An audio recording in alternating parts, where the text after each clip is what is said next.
Muy buenas tardes para todos, queridos hermanos.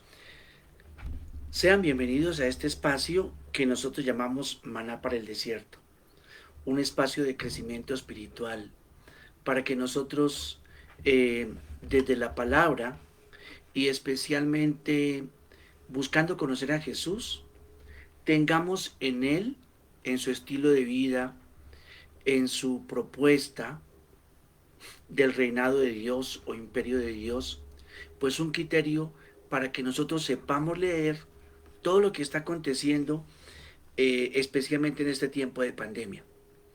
Los invito pues a que pues entremos ya en, en contacto, eh, buscando siempre, como les dije, conocer la persona de Jesús. Y conocerla es que nosotros lo veamos a Él como persona, que también entendamos su manera de pensar, la recordemos, su manera de sentir y su manera de actuar. Bien, entonces así conocemos a Jesús. Él es el criterio para actuar en nuestra vida. Él es la presencia de Dios entre nosotros. Él es lo que se llama un paradigma, es decir, un modelo para que nosotros sepamos también actuar en nuestra vida. Bien, yo les había dicho que quería que estudiáramos la propuesta de Jesús, la causa de Jesús, es decir, aquella a la que Él dedicó su vida, el imperio de Dios. Comencemos diciendo lo siguiente. Es bueno tener una vida con propósito. Es bueno tener un proyecto de vida o vivir la vida corriendo detrás de un proyecto. La palabra proyecto tiene precisamente que ver con como poner delante, lanzar adelante. Es, digamos, como colocar delante algo detrás de lo cual uno corre, a lo que le apuesta la vida también. Entonces, es bueno que uno se pregunte, ¿para qué vivo? Algunas personas hablan de todos venimos con una misión en la vida, todos tenemos una misión. Y pues vivir esta tarde también de descubrir la misión o tarea que tenemos. De tal manera que no pasemos por la vida como simplemente consumiendo, vegetando, trabajando incluso, sino que precisamente nosotros tengamos presente lo que significa el que uno viva para un ideal, para un propósito, que haya metas en la vida. Naturalmente, cuando uno vive una vida con propósito, entonces le ayuda a uno muchísimo, especialmente a encontrarle sentido a aquello que uno está viviendo. ¿Mm? Es decir, el sentido de la vida lo da precisamente el que, el que uno tenga un propósito, un proyecto de vida, un programa de vida. De tal manera que uno sepa por qué hace lo que hace. ¿Mm? Cuando uno se pregunta sobre el sentido de la vida, se pregunta o intenta dar una respuesta a eso, ¿no? ¿Por qué hago lo que hago? ¿Por qué pienso lo como pienso? ¿Y por qué actúo como actúo?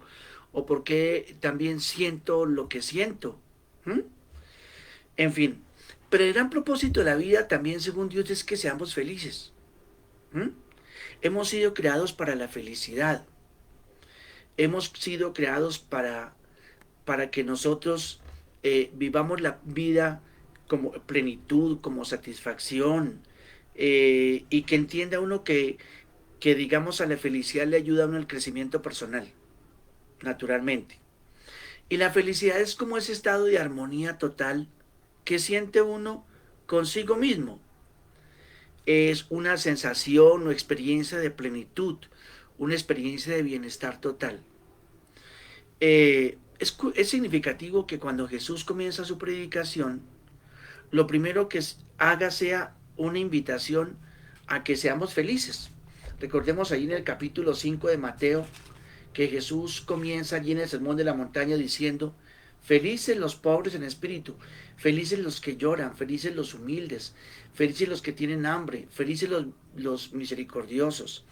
Es decir, hace un listado ahí de condiciones eh, por las, digamos, a través de las cuales uno puede también alcanzar la felicidad. Pero la felicidad como la entiende Dios, no la felicidad como la entendemos de manera pues simplemente humana, que es, a veces la confunde uno con momentos de satisfacción, momentos, instantes de satisfacción, de plenitud, de bienestar, pero son satisfacciones que responden muchas veces a emociones momentáneas, es decir, duran poco, porque la felicidad es un estado, digamos, más duradero, más pleno, es un estado más permanente y que pues no necesariamente se acaba por las situaciones adversas, difíciles o problemáticas que uno tenga, porque la felicidad va más allá de eso. Es decir, se puede ser feliz teniendo dificultades, teniendo problemas y teniendo pues adversidades. Sobre todo si uno apunta a ver todo ello en razón del crecimiento personal que uno pueda también tener a partir de esas experiencias eh, adversas que también se tengan. Bueno, entonces todo esto apunta a lo siguiente. Eh, en la vida hay que tener una causa a la que se le apuesta la vida.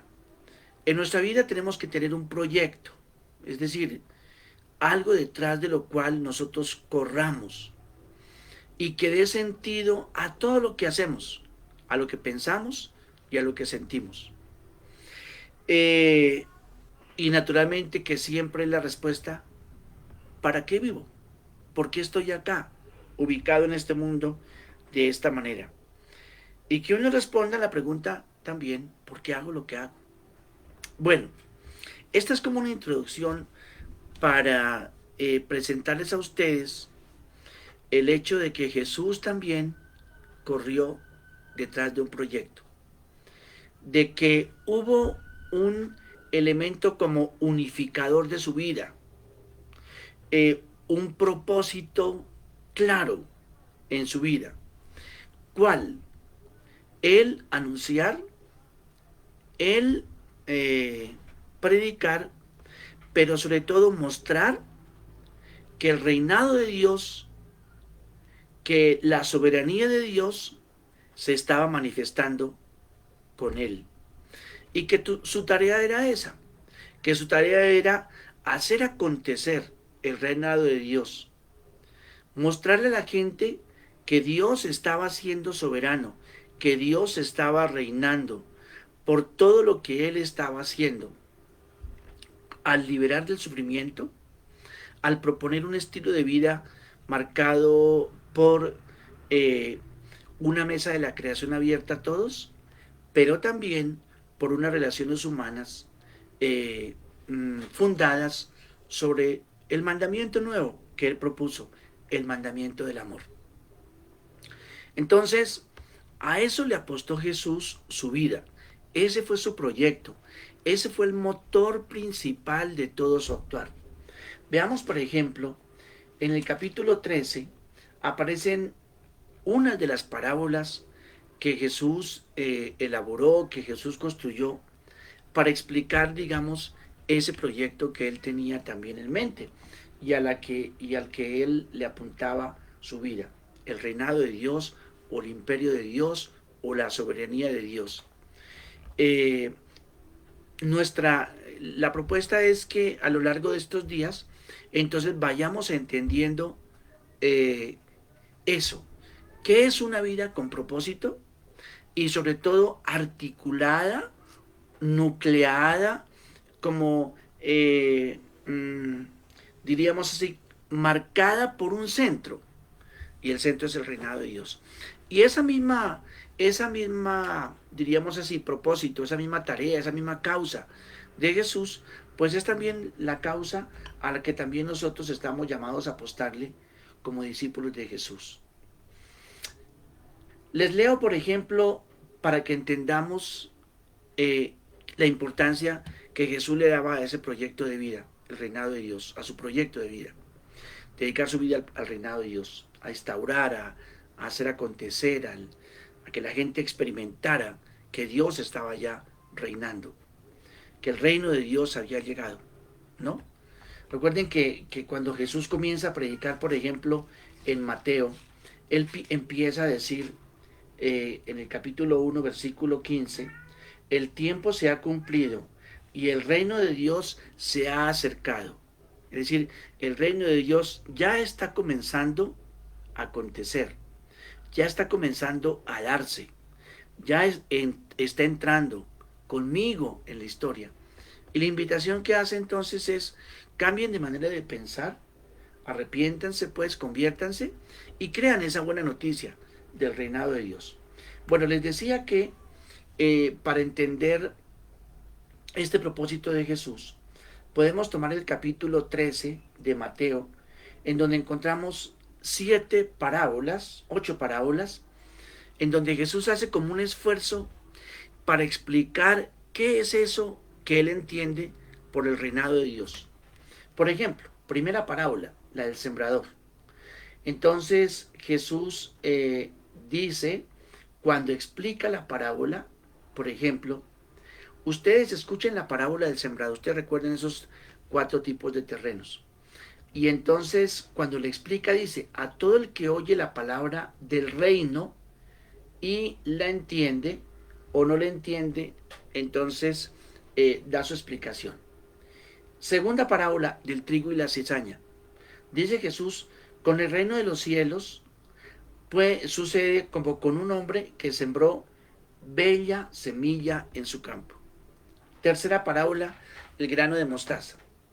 Con el reino de los cielos sucede como con un grano de mostaza, que un hombre tomó y sembró en su campo. Cuarta parábola, la parábola de la levadura. Con el reino de los cielos sucede como con la levadura que una mujer tomó y escondió en 3 medidas de harina, hasta que todo quedó fermentado. Quinta parábola. Con el reino de los cielos sucede como con un tesoro escondido en el campo. Sexta. Con el reino de los cielos sucede como con un mercader que busca perlas finas. Séptima parábola. Con el reino de los cielos sucede como con una red barredera que se echa en el mar y recoge toda clase de peces.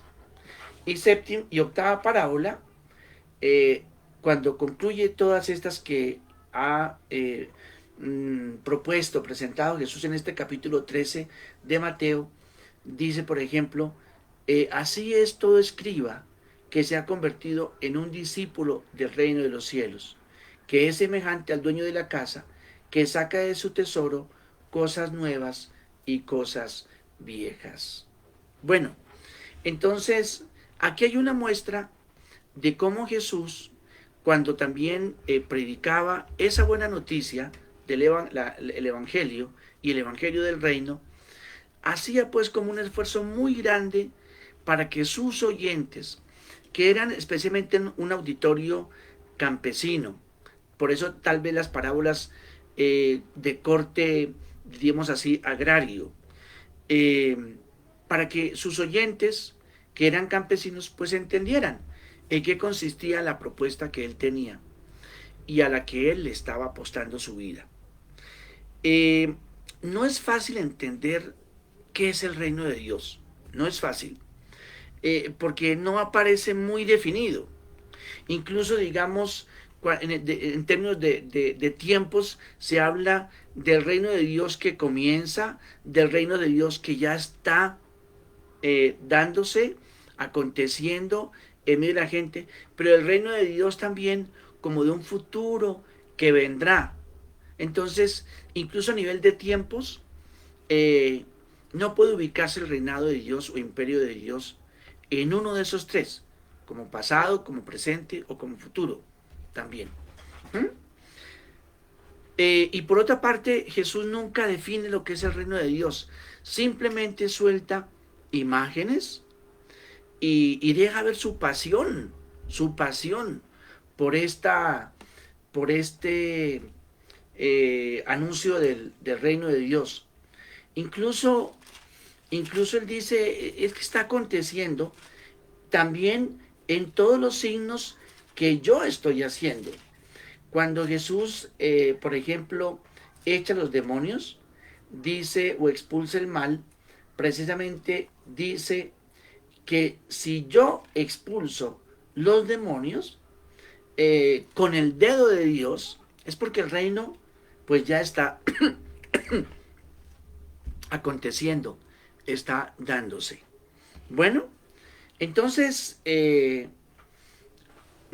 concluyendo, eh, vamos nosotros a reflexionar lo que es en torno a esta propuesta, que entendamos la causa a la que Jesús le apostó su vida, que entendamos ese propósito de vida que tuvo claro, esa vida con propósito que tuvo clara Jesús, o su proyecto de vida. Podríamos nosotros aplicar esos términos a aquello que significó para él el anunciar, el proclamar y el mostrar con signos que el reino de Dios estaba aconteciendo, que estaba dándose.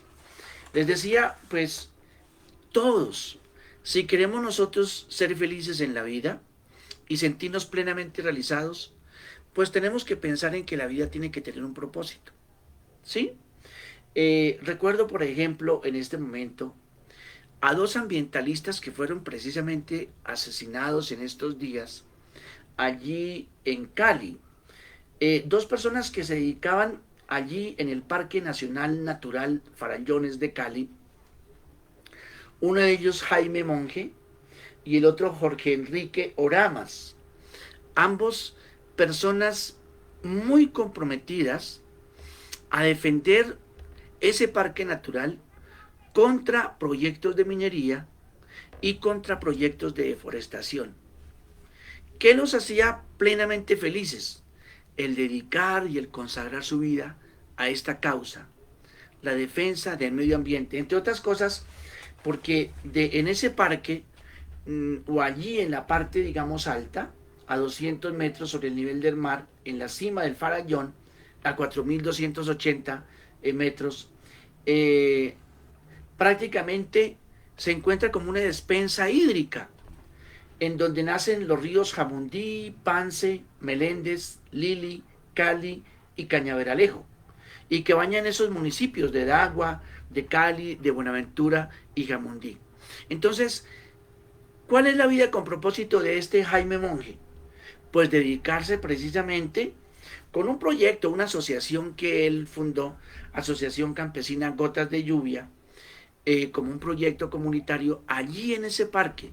A eso dedicó su vida y por eso también murió, lamentablemente.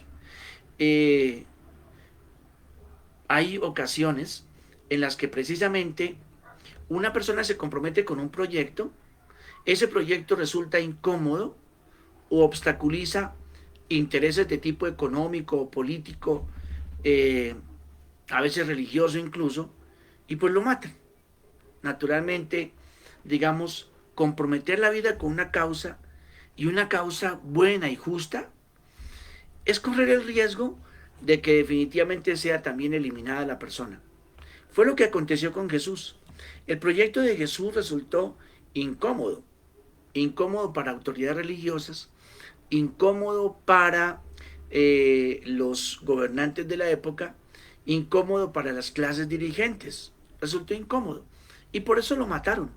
Es decir, eh, lo expresa el mismo sumo sacerdote cuando dice es conveniente que muera un hombre por el pueblo y no que muera todo el pueblo. ¿Mm?